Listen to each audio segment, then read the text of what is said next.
Good morning student. आज की इस कक्षा में मैं आप सभी के लिए कक्षा 8 का जो हमारा पहला पार्ट स्टार्ट हुआ था फसलों का उत्पादन एवं प्रबंधन, जिसमें मैं आपसे चर्चा कर चुका था फसल क्या है, फसलों का उत्पादन क्यों किया जाता है, फसलों की उपयोगिता क्या है और उनका प्रबंधन हमें क्यों करना चाहिए। इस पर हम आपसे चर्चा कर चुके थे। आज फसल उत्पादन और प्रबंधन में आज का हमारा जो टॉपिक है वो टॉपिक बहुत ही महत्वपूर्ण है कृषि के लिए। आज का हमारा टॉपिक है मृदा अर्थात मिट्टी। देखिए, कृषि और फसलों के लिए मिट्टी का एक बड़ा महत्व होता है। जैसा कि हम आपसे प्रकारों की बात कर चुके थे मृदा के फसलों के, तो जिसमें मैंने आपको बताया था कि हमारे भारत देश में अनेक जगहों पर कई प्रकार की जलवायु, कई प्रकार का मौसम, भिन्न भिन्न प्रकार की जलवायु, भिन्न भिन्न प्रकार का मौसम पाया जाता है। इसके कारण से हमारे भारत देश में अनेक क्षेत्रों में भिन्न भिन्न प्रकार की फसलें भिन्न भिन्न समयों पर पैदा की जाती हैं, जिसमें मैंने आपको बताया था रबी, खरीफ और जायद, मुख्यतः ये 3 फसलें होती हैं।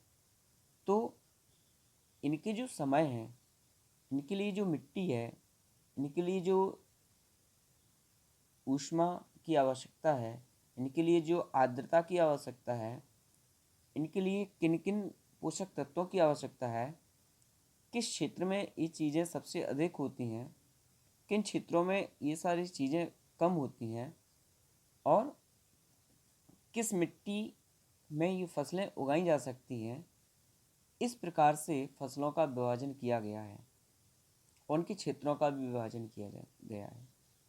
तो जैसा कि आप जानते हैं कि अधिकांश प्राचीन समय में लोग जो खेती किया करते थे, तो वह नदियों के किनारे किया करते थे।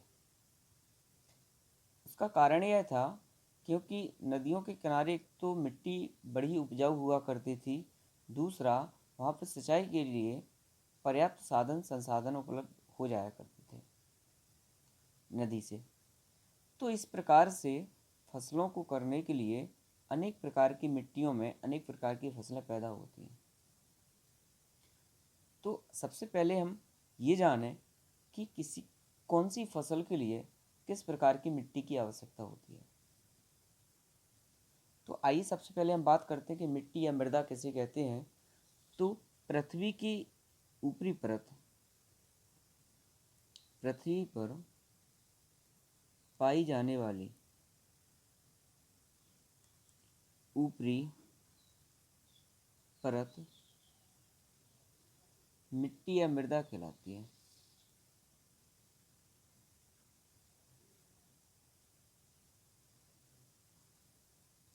देखिए, अगर हम बात करें पृथ्वी के अंदर, तो पृथ्वी के अंदर अगर आप पढ़ेंगे तो हमारी पृथ्वी के अंदर सैलें या चट्टानें पाई जाती हैं। आपने देखा होगा कभी किसी कुएं या हैंडपंप या कोई ट्यूबवेल वगैरह के लिए जब हम नीचे खुदाई करते हैं या कोई सबमर्सिबल या फिर कोई मोटर डालते हैं नीचे ज़मीन में पानी के लिए, तो आप देखते हैं कि 10 foot, 12 foot, 15 foot, 20 foot, 25 foot नीचे जाने पर हमें पत्थर निकलना प्रारंभ हो जाते हैं।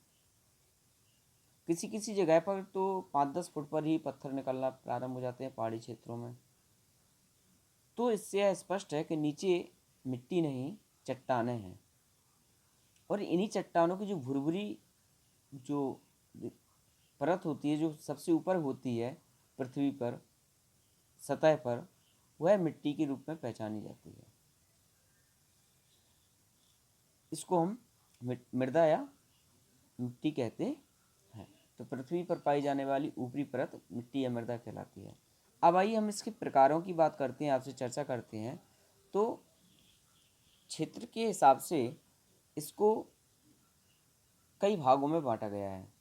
जलोढ़ मिट्टी, काली मिट्टी या रेगुर मिट्टी, लाल मिट्टी, लेटेराइट मिट्टी, मरु मिट्टी, लवणीय मृदा और जैव मृदा, वन मृदा। तो यहाँ पर अगर हम बात करें अपने यहाँ इन क्षेत्रों में पाई जाने वाली, जहाँ पर खेती अधिकांशतः हुआ करती है इन क्षेत्रों में, तो जलोढ़ मिट्टी, काली मिट्टी और लाल मिट्टी अधिकांशतः खेती अगर पाई जाती है इन क्षेत्रों में, तो ये तीन मिट्टियों में अधिकांशतः खेती हुआ करती है। तो तीनों मिट्टियों के बारे में आज हम जानकारी करेंगे, पढ़ेंगे। इसके तत्पश्चात हम अपने फसलों के प्रकार पर और उनके समय विभाजन पर चलेंगे कि रबी, खरीफ और जायद की फसलें किन किन मौसम में और इनका समय क्या है, ये कब बोई जाती हैं, कब ये पकती हैं और कब इन्हें काटा जाता है और कभी हमारे लिए उपलब्ध होती हैं। तो इस प्रकार से हम इनके भी प्रकार पर प्रकाश डालेंगे आज हम आप सभी के सामने। तो आइए जल्दी से हम एक सूक्ष्म रूप में इन मिट्टियों का अध्ययन कर लेते हैं। सबसे पहले बात करते हैं जलोढ़ मिट्टी की। तो जैसा कि जलोढ़ मिट्टी, जलोढ़ यानी जल के ओढ़, यानी ओढ़ का अर्थ यह है यहाँ पर निक्षेपण से, तो जल के बहाव। तो ये जलोढ़ मिट्टी का जो निर्माण हुआ वो नदियों के निक्षेपण से हुआ। इसमें देखिए फसलों के लिए उपजाऊ बनाने के लिए बहुत सारे तत्वों की आवश्यकता होती है। जैसा कि आप लोग देखते हैं कि खाद वगैरह खेत में डालते होंगे तो किसी पे फास्फोरस, नाइट्रोजन और पोटेशियम, ये कुछ तत्व हैं। इनके आधार पर, इनकी मात्रा के आधार पर खाद या उर्वरकों को तैयार किया जाता है। तो जल का इसका निर्माण जो हुआ है वो नदियों के निक्षेपण से हुआ है तथा इसमें नाइट्रोजन और फास्फोरस की मात्रा कम पाई जाती है। अब इसके हम क्षेत्र की बात कर लें, क्या किस किस क्षेत्र में पाई जाती है। तो गंगा का मैदान यानी भारत का उत्तर मैदान जिसे हम कहते हैं, तो यहाँ पर हमारे क्षेत्रों में जलोढ़ मिट्टी पाई जाती है। सिंध का मैदान हुआ, ब्रह्मपुत्र नदी का जो मैदान है, गोदावरी नदी के किनारे का जो मैदान है, यहाँ के आसपास के जो क्षेत्र हैं यहाँ पर जलोढ़ मिट्टी सर्वाधिक रूप में पाई जाती है। और भारत में क्षेत्रफल की दृष्टि से अगर देखा जाए तो सबसे अधिक मात्रा में जलोढ़ मिट्टी पाई जाती है, जो भारत के संपूर्ण भूभाग के लगभग 40% हिस्से पर जलोढ़ मिट्टी पाई जाती है। तो यहाँ पर हम सबसे पहले बात क्या है, नंबर 1, जलोढ़ मिट्टी का निर्माण कैसे हुआ, नदियों के निक्षेपण से हुआ। सर्वाधिक कहाँ पाई जाती है, भारत के गोदावरी, ब्रह्मपुत्र, गंगा के मैदानों में पाई जाती है। कितने परसेंट में पाई जाती है, 40% भाग पर पाई जाती है। यानी भारत की जो संपूर्ण क्षेत्रफल है उसका 40% भाग पर केवल जलोढ़ मिट्टी पाई जाती है। अब इसमें हम बात करें कि कौन कौन सी फसलें पैदा होती हैं। तो गेहूँ हो गया, धान हो गया, आलू हो गया, इस प्रकार की जो फसलें हैं, मटर है, तो ये इन क्षेत्रों में अधिक रूप से पाई जाती हैं। ठीक है, दूसरी बात करते हैं काली मिट्टी क्षेत्र का। तो आइए काली मिट्टी पर हम बात करते हैं, काली या रेगुर मिट्टी। देखिए पश्चिम दक्षिण के देशों में इसे रेगुर कहा जाता है, रेगुण कहा जाता है। तो काली मिट्टी को रेगुर मिट्टी के नाम से भी जानते हैं। तो काली मिट्टी, देखिए काली मिट्टी तो आप सभी लोग जानते हैं, अधिकांशतः आप लोगों ने देखा होगा, बूढ़े पुराने लोग, हमारे बुजुर्ग लोग काली मिट्टी को सर पर रखते हैं और उससे उनसे पूछे तो कहते हैं ठंडक भी आती है सर पर रखने से, और हमारी जो जुएँ लीखें वगैरह भी होती हैं, यानी जिसको हम आज के समय में डैंड्रफ कहते हैं, वो भी साफ़ होता है।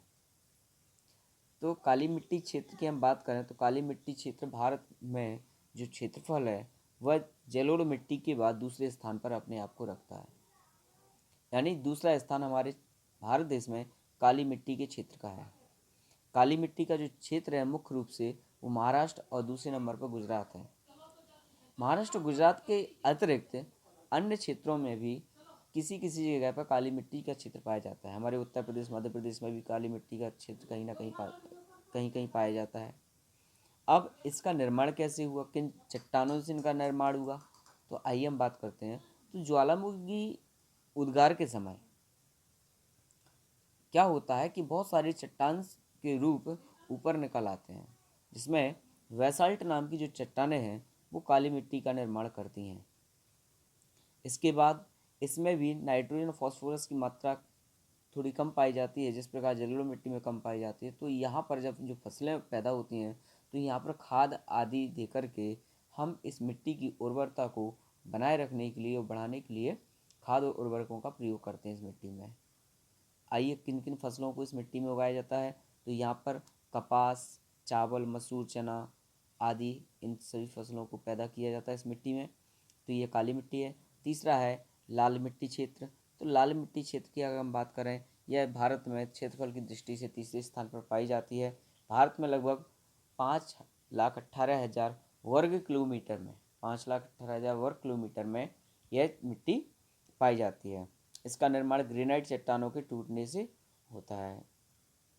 ठीक है, इसमें उपस्थित इसका रंग लाल क्यों होता है, आइए इस पर बता देते हैं। तो इसका रंग लाल क्यों होता है, इसमें आयरन ऑक्साइड जो है होता है, फेरिक ऑक्साइड, उसके कारण से इसका रंग लाल होता है। अर्थात इसमें आयरन के ऑक्साइड पाए जाने के कारण से इसका रंग लाल होता है। अब इसमें जो फसलें पैदा होती हैं वो कौन कौन सी होती हैं, वो ज्वार, बाजरा, मूंगफली, अरहर, मकई, मक्का जिसे हम लोग कहते हैं।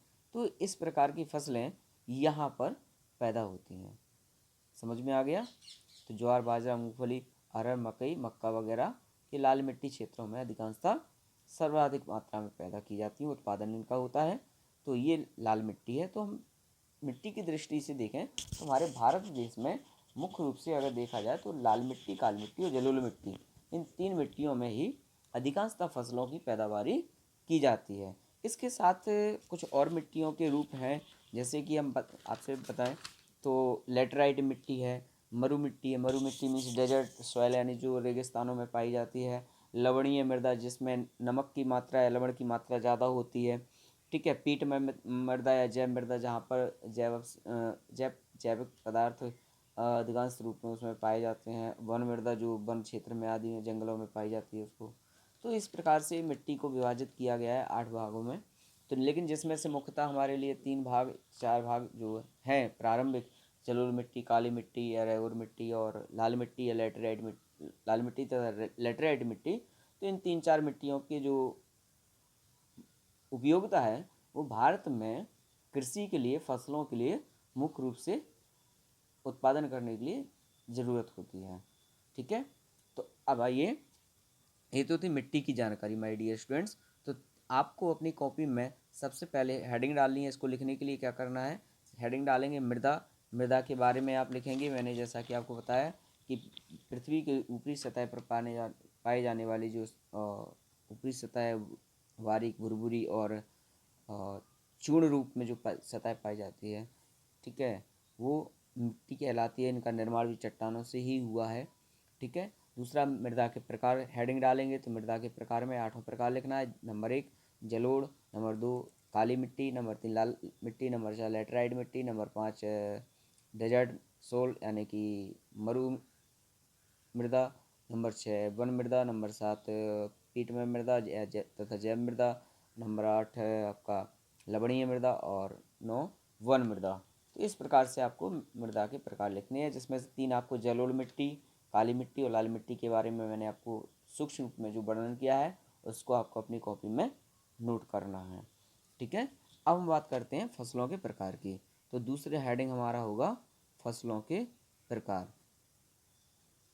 देखिए, सबसे पहले हम फसलों के प्रकार की बात करेंगे। फसलों के प्रकार के पश्चात हम आपसे कृषि की कुछ पद्धतियों की चर्चा करेंगे। तो यहाँ पर आप देखें फसलों के प्रकार। ठीक है, तो फसलों के प्रकार में सबसे पहले मैंने आपको बताया था रबी की फसल, रबी की फसलें। नंबर 2 बताया था खरीफ की फसलें।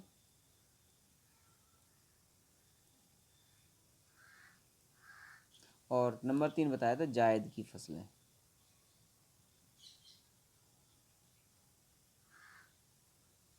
देखिए, इनको 3 भागों में क्यों बांटा गया है।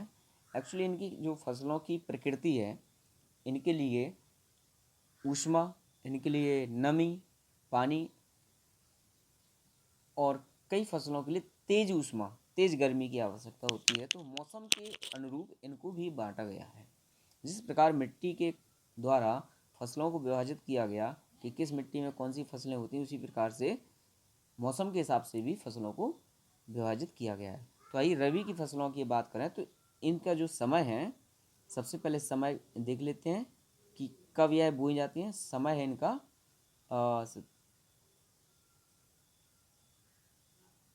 इनका समय रहता है लगभग अक्टूबर से मार्च। अक्टूबर से मार्च। तो अक्टूबर के समय में जब थोड़ी थोड़ी सर्दी प्रारंभ हो जाती है और बरसात का जो मौसम है वो समाप्त हो जाता है, तब इस मौसम में इन फसलों को बोया जाता है।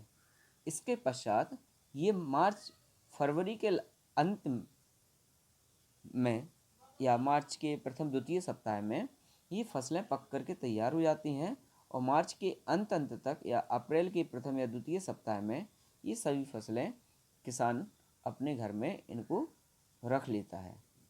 तो अक्टूबर से मार्च तक का जो समय है वो इन फसलों की पैदावार करने का समय है। खरीफ की फसलों की अगर हम बात करें तो इनके लिए सर्वाधिक पानी की आवश्यकता होती है। तो मार्च के पश्चात तो इनका जो समय विभाजन है इनका है अप्रैल से प्रारंभ होती है, यानी जब बरसात प्रारंभ होने लगती है धीरे धीरे थोड़ी थोड़ी, तब इनको बोया जाता है या रोपा जाता है। तो अप्रैल मई जून और यहाँ पे ये आपका अप्रैल तो निकल जाता है, मई से अगस्त तक इनका समय चलता है। तो मई जून जुलाई अगस्त तो ये अगस्त के लास्ट तक ये फसलें घर आ जाती हैं। अब आती है बात जायद की। तो इनमें जिसके लिए सबसे अधिक गर्मी की आवश्यकता होती है तो इनको जो है मार्च अप्रैल और मई के अंतिम तक, यानी 3 माह का ये समय होता है जिसमें ये फसलें तैयार हो जाती हैं। ठीक है। तो रबी की फसलों में हम फसलें की बात करें कौन कौन सी फसलें उगाई जाती हैं, अगर आप सभी लोग जानते हैं कि किसानों से जुड़े हुए सभी लोग हैं, तो गेहूँ, चना, मटर, अलसी, ठीक है, मुख्य रूप से गेहूँ, चना, मटर और सरसों आदि।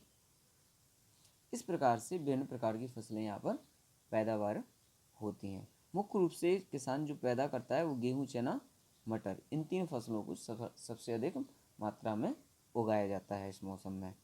ठीक है। इसके बाद मई से अगस्त तक जो बात करें तो धान, मूंग, उड़द, तो ये 3 प्रकार की जो फसलें हैं आदि, ये मुख्य रूप से पैदा की जाती हैं इस मौसम में। ठीक है। मूंगफली, सोयाबीन भी है, मूंगफली, सोयाबीन, तो ये कुछ फसलें हैं जो खरीफ की फसलों में आती हैं और जो मई से अगस्त तक के मौसम में उगाई जाती हैं। अब हम बात करें तो गर्मियों के दिनों में आपने देखा होगा तरबूज, खीरा, ककड़ी, करेले और इस प्रकार से ये चीज़ें आना प्रारंभ हो जाती हैं। तो जायद की फसलों में तरबूज, ककड़ी, खीरा, खरबूजा आदि, ये सारी चीज़ें जायद की फसलों में आती हैं। तो सबसे पहले रबी की फसलें, समय क्या है, अक्टूबर से मार्च का महीना। इसमें पानी की आवश्यकता अधिक होती है, इसमें ऊष्मा की भी आवश्यकता होती है जब पकने की होती है। इसके बाद इन्हें बीच में आपने देखा होगा सर्दी का मौसम जो आता है हमारे यहाँ दिसंबर जनवरी का, वो मौसम इन फसलों के लिए काफ़ी फ़ायदेमंद होता है। खरीफ की फसलों में अधिकांशतः सबसे अधिक पानी की आवश्यकता होती है। तो आपने देखा होगा कि बरसात के मौसम में इन फसलों को किया जाता है, धान, मूंग, उड़द, मूंगफली, सोयाबीन आदि। तो जायद की फसलों में अत्यधिक तेज़ गर्मी की आवश्यकता होती है, तो इसके लिए ये तरबूज, ककड़ी, खीरा, खरबूजा आदि फसलें इस मौसम में उगाई जाती हैं। इसी प्रकार से सब्जियों का भी विभाजन है कि किस मौसम में कौन सी सब्जियां आती हैं। तो आपने देखा होगा कि कभी गर्मियों में जो हमें सब्जियां मिलती हैं वो बरसात में या सर्दी में नहीं मिलती, सर्दी में मिलती है वो बरसात और गर्मी में नहीं मिलती, जो बरसात में मिलती हैं वो सर्दी और यहाँ पर गर्मियों में नहीं मिलती हैं। तो इस प्रकार से सब्जियों के लिए भी मौसम के हिसाब से उनकी उत्पादन के लिए उन्हें विभाजित किया गया है, जिसकी चर्चा मैं आपसे अगली वीडियो में करूँगा। आज के लिए आपके लिए इतना ही। और इस विज्ञान की कक्षा में आज जो मैंने आपको बताया है इसे आप अपनी फेयर कॉपी में नोट करें। तो क्योंकि यह आपका लेसन है, फर्स्ट लेसन आपका प्रारंभ हो चुका है, जिसमें हमने आपको फसल उत्पादन प्रबंधन की चर्चा की। आज हमने आपसे मृदा और उनके प्रकार की चर्चा की। इसके बाद मैंने आज आपसे फसलों के प्रकार की भी चर्चा की, उनके समय विभाजन की भी चर्चा की। तो इस प्रकार से आपको फेयर कॉपी में इसको नोट करके उसको अध्ययन करना है। आज की इस सुबह की कक्षा में आपके लिए मात्र इतना ही। कल फिर पुनः आपके सामने अगली कक्षा लेकर के उपस्थित हूँगा। तब तक के लिए धन्यवाद। Thank you very much.